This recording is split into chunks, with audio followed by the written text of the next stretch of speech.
When people talk about D-Day, most imagine the beach, the advance, the liberation.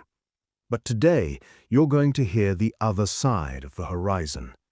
The side that woke up inside a cold bunker, with sand in the weapons joints, and a question no one dared to ask out loud.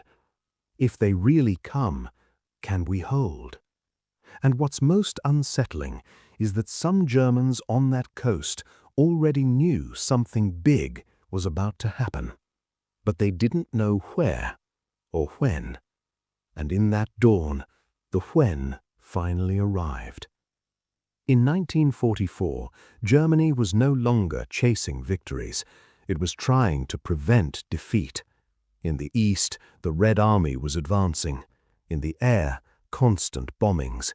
And in the west, there was a fixed fear, daily repeated like a prayer. The invasion would come. Hitler bet on a simple and terrible idea, turning the occupied coast into a wall. Bunkers, guns, mines, obstacles, the so-called Atlantic Wall. In theory, any landing would be crushed while still in the water. In practice, everything lacked. Fuel lacked, mobility lacked, experience lacked, and in many stretches, the ones holding the coastline were static units, very young soldiers, men recovering from wounds, or troops who no longer had the same ability to react. But the problem wasn't only material, it was psychological. Everyone expected the invasion, but no one could agree on the right place. For a German soldier in a coastal position, war in 1944 became a cycle. Watch, repair, dig, wait. Wait for something that could happen at any moment or never. On the night of 5th to 6th June, the sea was rough, and for many, that felt like a relief. No one's going to attack in this weather. But the same storm that calmed some hid others. At higher levels, the obsession was one, Pas de Calais, the shortest point between England and France, the obvious place, the right place, and that meant reserves, plans, and attention were tied to an idea that would matter a lot in the next few hours. Because before the sun rose, the first sign came. The sky began to fall. The first Germans to realize something gigantic was happening often weren't on the beach. They were inland, hearing shots in the dark, broken reports, messages that contradicted each other. Paratroopers everywhere. No, they're saboteurs. They cut the lines. The phone went dead. And suddenly, there were no more certainties. Imagine the feeling. You in an outpost, night closed in. You try to call command, and the line is dead. You don't know if the enemy is 300 meters away or 30. And that was planned, to confuse, to spread, to make it seem like the invasion was coming from everywhere at the same time. For the Germans, the dawn became a puzzle with no lid. When the sky began to brighten, the moment that changed everything arrived.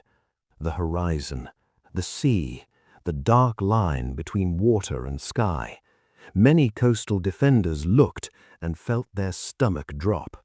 The sea wasn't empty. There were ships, an endless line, transports, destroyers, battleships, a fleet so large it seemed like part of the ocean itself. And a soldier inside a bunker didn't see history, he saw math. How many ships, how many men, and how many minutes until they arrived. The defense depended on three things: detect early, maintain communication, and bring in mobile reserves fast. D-Day hit all three at the same time, and then came the sound everyone feared. The naval guns began.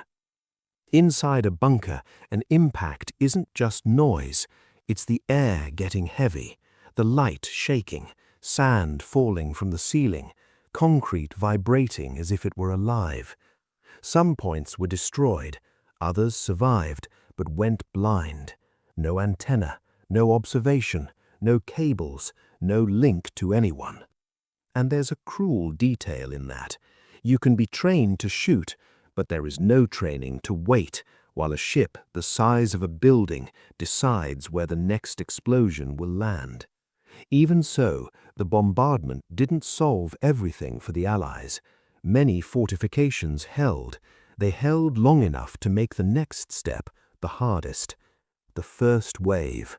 And then they appeared. Landing craft on the water. Obstacles, smoke, shouts mixed with the sea. For a German defender, the manual said, keep steady fire, aim at the groups, conserve ammunition, call for support. But in reality, everything became instinct. In some sectors, defensive fire was devastating. In others, the smoke, the tide, the confusion, and even navigation errors made units land off-plan, and that sometimes changed everything. Because war has ironies. What is a mistake on a map can become survival on the sand. There are reports of positions where the German soldier watched men fall, and yet new landing craft kept coming. The feeling wasn't victory, it was something else. It was realizing, this won't stop. And when the enemy doesn't stop, the defender has two options: fall back or call for reinforcements. But reinforcements that day were a difficult promise. Germany had units capable of counterattacking, armored troops, artillery, forces trained to throw the invader back into the sea. The problem was activating all that in time and getting it to the right place, with communications failing, contradictory reports, damaged roads, compromised bridges, and enemy aircraft hunting columns on the move. But there was a ghost even worse stalking decisions, a question that delayed everything. What if Normandy is just a diversion? That fear held orders back, locked movements, and bought time for those who had just landed.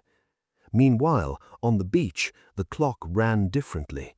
Every minute the Allies survived and brought in more men reduced the chance of throwing them back into the sea, because there is a point of no return, and on that day it was being reached minute by minute. As the hours passed, many German defenders came to a painful realization. It was no longer about preventing the landing, it was about surviving, holding fragmented positions, avoiding encirclement, trying to retreat with some order. Some bunkers kept fighting in isolation, others were neutralized by flanking approaches, by explosives, by concentrated attacks, or simply because they ran out of ammunition and command.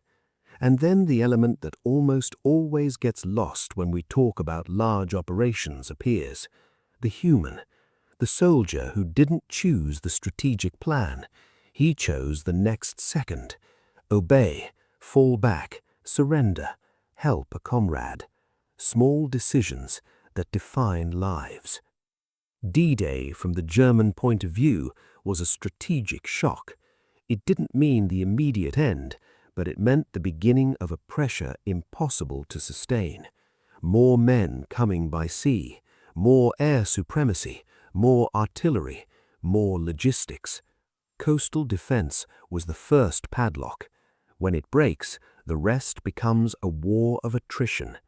And the military lesson of that day is simple and brutal. Fortifications can delay, they can wound, they can frighten, but without communications and without mobile reserves, they can become islands. Islands surrounded by a tide that never stops rising.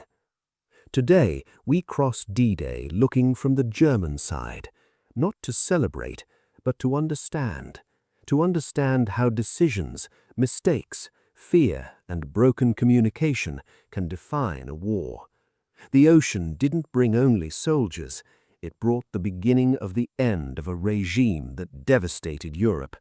And for thousands of men trapped between orders and reality, it brought the longest day of their lives.